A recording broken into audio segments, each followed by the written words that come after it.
अभाव आकाश का नहीं, उड़ने वाली पंखों का है। अभाव प्रकाश का नहीं, देखने वाली आँखों का है। भरे समुंदर के बीच में रहकर भी मीन प्यासी क्यों? यह प्रश्न सिर्फ मेरा नहीं, लाखों हजारों का है, लाखों हजारों का है। सबका क्वेश्चन यह है कि मैं अशांत हूँ, मैं दुखी हूँ और मेरा मन चंचल है। इन सब के मूल कारण अज्ञान है। अज्ञान का अर्थ होता है गलत समझ, विपरीत बुद्धि। जो जैसा नहीं है उसमें वैसा भासना, देखना, समझना। हम देख रहे हैं कि जो बस शरीर है ना, शरीर मूल अपने पर ले, कहीं बाहर नहीं देखना हमें। शरीर को, चेहरा को, बॉडी को बढ़िया सुंदर दिखे, ऐसा हर व्यक्ति को मन मस्तिष्क में जन्म से लेकर के होता है और सुंदर बनाता है, सुंदर बनाता है। लेकिन ऐसा रहेगा नहीं।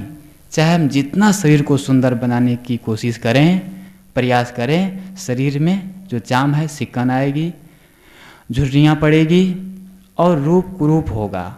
संसार के प्राणी, पदार्थ, संबंध जो जैसा है उसको हम सब या संसार के सब लोग वैसा ही देखना चाहते हैं, वैसा ही सब दिन व्यवहार करना चाहते हैं और वैसा वो नहीं रहता। आदमी दुखी होता है कि ऐसा क्यों नहीं होता?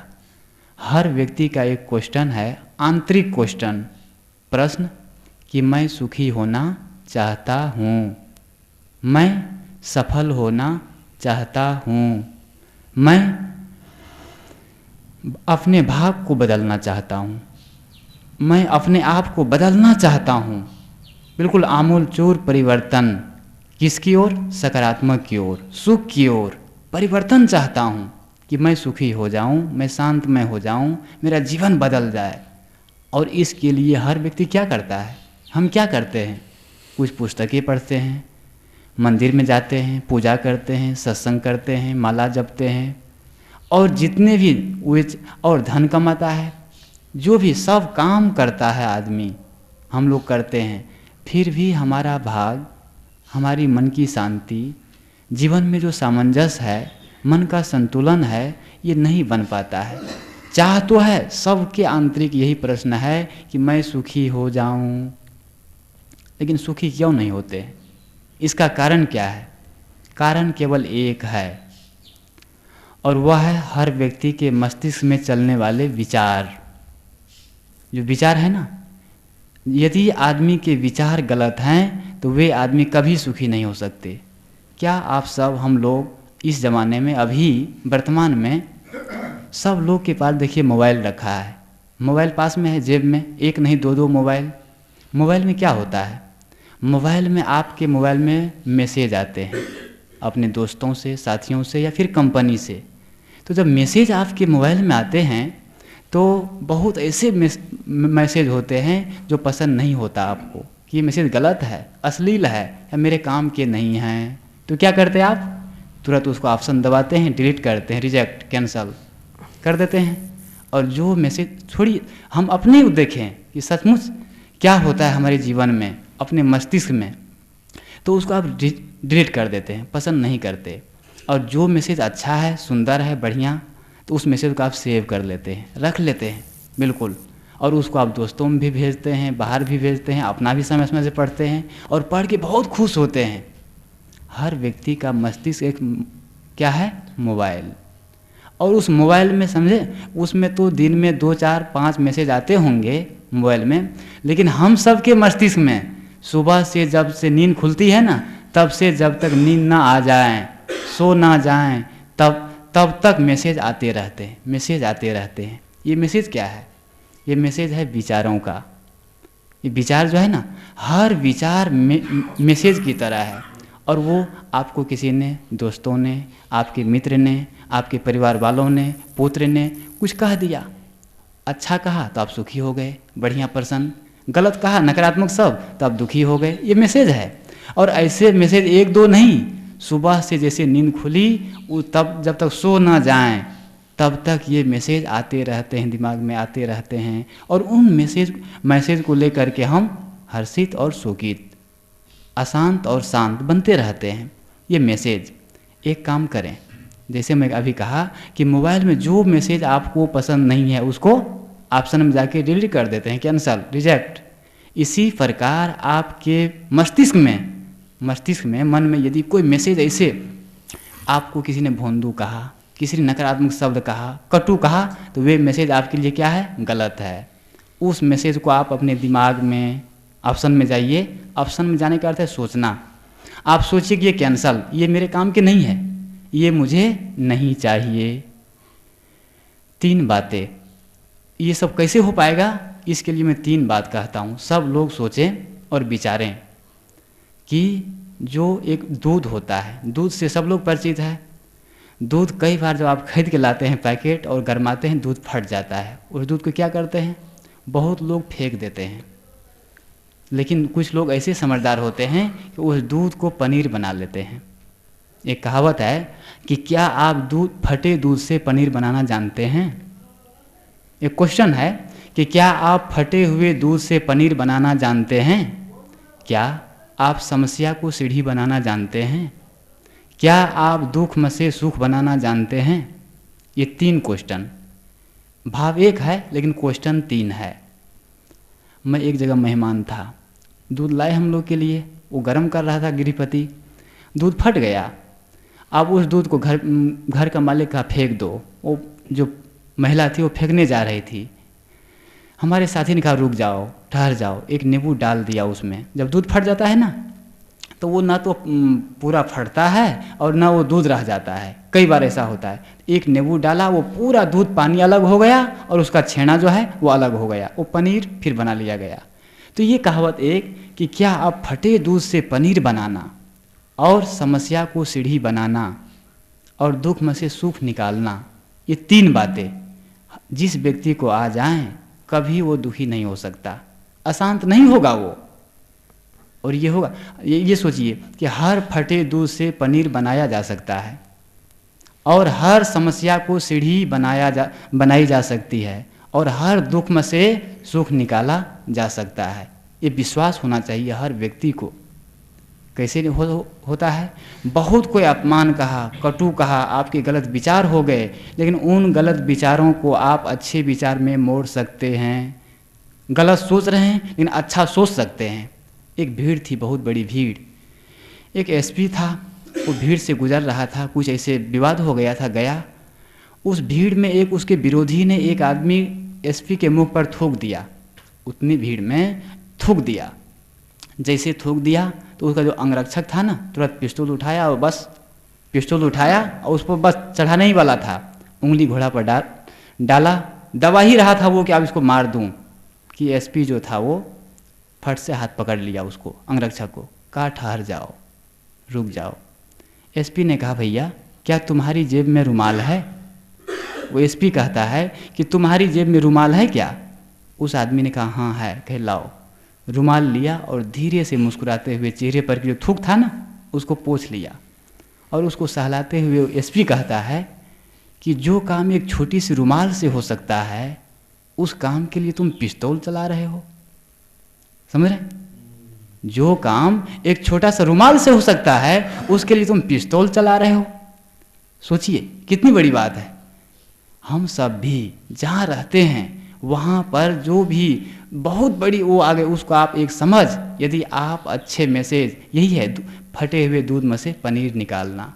यही समस्या तो आ गई, दुख तो आ गया, लेकिन उसको सुख में बदल देना। एक पुत्र ने कहा कि पिताजी आपके साथ में बहुत दिन भोजन किया और कुछ हो गया, झगड़ा हो गया, पैसा मांगा नहीं दिया, वो गुस्सा गया, क्रोध में आ गया और कहा वो लड़का कि आपके साथ में आज से मैं भोजन नहीं करूँगा, कभी नहीं करूँगा। पिता ने कहा कोई बात नहीं, जब से तुम जन्म लिए हो और बड़ा हुए तब से तुम मेरे साथ में भोजन कर रहे थे और कल से मैं तुम्हारे साथ में करूँगा। कल से मैं, आज तक तुम मेरे साथ में कर रहे थे और कल से मैं तुम्हारे साथ में करने लग जाऊंगा भोजन। फर्क क्या पड़ता है? बात वही हो गई ना, सोचने का ढंग। एक संत थे, उन संत की इतनी प्रसिद्धि थी कि उनको देख करके पंडित लोग कुछ जलने लगे। मैं ये कहना चाहता हूँ कि दुख को आप सुख में कैसे बदलें, कैसे समस्या को सीढ़ी में बदल दें हम। वो जो संत थे तो एक पंडित गया और उसको ईर्ष्यावश उसको गिराना चाहता था और कहा, न तो दंड प्रणाम किया कुछ और डायरेक्ट गया और कहा कि मैं आपसे शास्त्रार्थ करना चाहता हूँ, आपसे मैं शास्त्रार्थ करना चाहता हूँ आपसे। उस संत ने कहा, क्यों, तुम्हारा कारण क्या है, मुझे क्यों शास्त्रार्थ करोगे मेरे साथ? कहा कि मैं आपको हराना चाहता हूँ, आपको पराजित करना चाहता हूँ मैं। उस संत ने कहा, भैया, वो पंडित से कहा कि ऐसा है, मैं हार गया और तुम जीत गए। वो संत ने कहा कि मैं हार गया और तुम जीत गए, जाओ, ठीक है ना, तुम्हारी विजय हो गई। वो पंडित ने कहा कि ऐसे कैसे हो सकता है, मैं यदि जाऊं बाहर और कहूं कि अमुक संत मेरे से जीत गए, वो हार गए, मैं जीत गया, तो लोग मानेंगे नहीं, ऐसा नहीं होगा। तो कहा तब क्या, कि मुझे डिग्री चाहिए, लिख के दीजिए आप। संत ने कलम कापी उठाया और लिख दिया कि मैं इससे हार गया, पराजित हो गया और ये जीत गया, और सिग्नेचर कर दिया, वो संत कर दिए। और कहे, जाओ अब तुम चौराहों में, शहरों में, बाजारों में ढोल पीट पीट करके ये कहना कि वो संत को मैं हरा दिया, पराजित कर दिया, मैं जीत गया, जाओ। इतना कहा और उसको हाथ में वो लेटर दे दिया। वो पंडित लिया और जैसे लौट रहा था तो मन के विचार, वो बहुत उनसे इतना उनको गलानी होने लगी और वो गया और संत के चरणों में गिर गया कि आप हार के भी जीत गए और मैं जीत के भी हार गया। यदि आप सुखी हैं, आपके विचार अच्छे हैं, आप प्रसन्न हैं, तो फिर दुनिया जो कहे आपको, इससे कोई फर्क नहीं पड़ता। हर व्यक्ति की शिकायत यह होती है कि मुझे कोई प्रेम नहीं करता, मेरे से कोई मीठा नहीं बोलता, मुझे कोई पसंद नहीं करता। सचमुच थोड़ा हम दिमाग को घुमाएंगे, थोड़ा सोचेंगे तो बहुत अच्छी तरह समझ में आएगी कि लोग हमें पसंद नहीं करते, इसका अर्थ है कि हम अपने खुद को पसंद नहीं करते। महत्वपूर्ण यह नहीं है कि लोग हमको कितना पसंद करते हैं, महत्वपूर्ण यह है कि हम खुद को कितना पसंद करते हैं। मैं कहूँ कि क्या हम सब अपने आप को पसंद करते हैं? नहीं करते। इसका प्रमाण है, यदि हम अपने आप को पसंद करते हैं तो उलझते क्यों? अपने आप में ही इंसान, हर व्यक्ति दिमाग में कई बार उलझता है, अशांत होता है, दुखी होता है। इसका अर्थ ये है कि वो अपने आप को पसंद नहीं कर रहा है, वो किसी और को पसंद कर रहा है, वस्तु को, व्यक्ति को, पदार्थ को, पद को, प्रतिष्ठा को, वो उसको पसंद कर रहा है। अपने आप से हर कोई व्यक्ति संतुष्ट नहीं, दूसरों को पाकर संतुष्ट होना चाहता है। लोग कहते हैं कि हमको कोई प्रेम नहीं करता। प्रेम आपको कोई नहीं करता। हम अपने से प्रेम करें। अपने से जिस दिन हम प्रेम करेंगे ना, तो अशांत कभी नहीं होंगे, कभी हमारी वाणी कटु नहीं निकलेगी, कभी हम अपशब्द नहीं बोलेंगे, कभी हम झुंझुलाहट में नहीं आएंगे। तो ये बातें हैं कि लोग हमको कितना पसंद करते हैं, यह महत्वपूर्ण नहीं। महत्वपूर्ण यह है कि हम खुद को कितना पसंद करते हैं। महत्वपूर्ण यह नहीं है कि लोग आपको कितना जानते हैं, महत्वपूर्ण यह है कि हम खुद को कितना जानते हैं। तो ये तो मैं कहा कि हर व्यक्ति दुख का जो कारण है वह है अज्ञान। और अज्ञान, जब हम अच्छे सोच होती है, अच्छे विचार होते हैं, तो वे विचार हमारे, देखिए हर विचारों में वो शक्ति है कि इंसान को बुद्ध भी बना सकते हैं और बुद्धू भी। एक विचार ही आदमी को रावण भी बना सकता है और राम भी। एक विचार, केवल विचार जो है ना, जैसे विचार होते हैं वैसे हम बनने लगते हैं, वैसे होने लगते हैं। मनुष्य के उत्थान और पतन का कारण विचार है।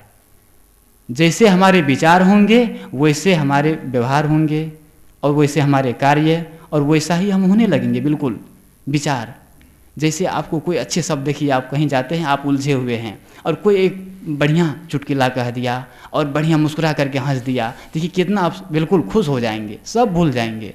तो नेगेटिव विचार और पॉजिटिव विचार, ये दोनों विचार, नकारात्मक और सकारात्मक, तो हम सब सार को गहिए। अच्छे विचार, कहते हैं अच्छे विचारों का स्वामी होना किसी भी धार्मिक होने से ज़्यादा श्रेष्ठ होता है। अच्छे विचारों का स्वामी होना किसी भी धार्मिक होने से ज़्यादा श्रेष्ठ होता है। आप कितने बड़े पुजारी हैं, कब से पूजा करते हैं और चंदन लगाते हैं, टीका लगाते हैं, मंदिर में जाते हैं, यह महत्वपूर्ण नहीं है। आपके विचार कितने सुंदर है, आपके विचार कितने सुंदर है। सत्संग में हम लोग बैठे हैं यहाँ, यह महत्वपूर्ण सत्संग तो है, लेकिन सबसे महत्वपूर्ण सत्संग वह है कि अच्छे विचारों का चलते रहना। आपके मन में यदि आप अच्छे विचार चल रहे हैं, सुंदर विचार चल रहे हैं, तो आप समझिए घर में, दफ्तर में, कारखाने में, कॉलेज में, सब जगह आप सत्संग कर रहे हैं, सब जगह सत्संग कर रहे हैं। और विचार गलत है तो आप चाहे सत्संग में जाइए, मंदिर में जाइए, वो कुछ नहीं होगा। इसलिए हम सब समस्या को सीढ़ी बनाएं, दुख में से सुख निकालें और अपने विचारों को सुंदर बनाएं। इसी के साथ मैं अपनी वाणी को विराम देता हूँ। बोलिए सद्गुरुदेव की जय।